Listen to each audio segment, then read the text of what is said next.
তুমি না, তোমার পরনের যে পোশাক গুলা রয়েছে ওই পোশাক গুলার প্রকৃত মালিক কিন্তু তুমি না। চাচাকে বললেন যে হ্যাঁ, আপনার সম্পদের মালিকও আপনি, আমার ছাগলের মালিকও আপনি, আমার গড়ের মালিকও হইলেন আপনি, এমনকি আমার পরনে যেই জামা গুলা রয়েছে ওই জামা গুলার মালিকও হইলেন আপনি।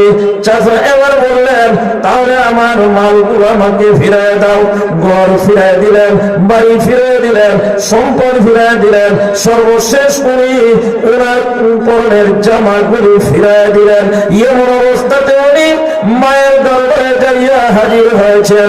মায়ের দরবারে যাইয়া মাকে ডাকেন, মা দরজা করুন, দয়া করে মেহেরবানি করে আপনার সন্তান হাজির হয়েছে, দরজা করুন। দরজা করার পর মা সন্তানের চেহারার দিকে তাকানোর মতো পরিবেশ নাই।